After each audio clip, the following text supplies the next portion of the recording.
Dans cette vidéo, nous allons donner quelques caractéristiques de dispersion. Commençons par l'étendue. On appelle l'étendue d'une série statistique la différence entre la plus grande valeur du caractère et la plus petite. Elle permet de caractériser la longueur entre les extrêmes de la série. Prenons l'exemple de la série de notes, 10, 11, 12, 13, 15 et 16. Eh bien, l'étendue, c'est la différence entre la plus grande, 16, et la plus petite, 10. Autrement dit, 16 moins 10 égale 6. Autrement dit, les notes, elles se tiennent toutes en 6 points. Autre caractéristique de dispersion, les quartiles.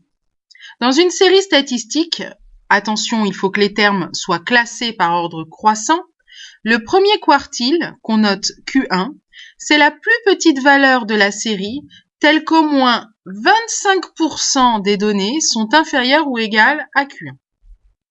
Le troisième quartile, que l'on note Q3, c'est la plus petite valeur de la série, telle qu'au moins 75% des données soient inférieures ou égales à Q3. Et l'écart interquartile, c'est la différence entre Q3 et Q1, autrement dit, c'est Q3 moins Q1. Reprenons l'exemple. J'ai 6 notes, 10, 11, 12, 13, 15 et 16. Je veux savoir à partir de quelle valeur de la série j'ai au moins 25% des notes qui sont inférieures ou égales à cette série. Prendre 25% d'une quantité, c'est prendre le quart. Donc 6, je vais diviser par 4 et je trouve 1,5. Autrement dit, le premier quartile, ça va pas être la première valeur, ça suffirait pas, on serait en dessous de 25%, mais la deuxième valeur. Ici, la deuxième valeur, c'est 11. Et le troisième quartile, eh bien, c'est 1,5 fois 3, 4,5. Puisque 75%, ça correspond à 3 quarts. Donc, je divise par 4 et je multiplie par 3. Eh bien, 4,5, j'arrondis à 5, puisque si je prends la quatrième valeur, je suis à moins de 75%.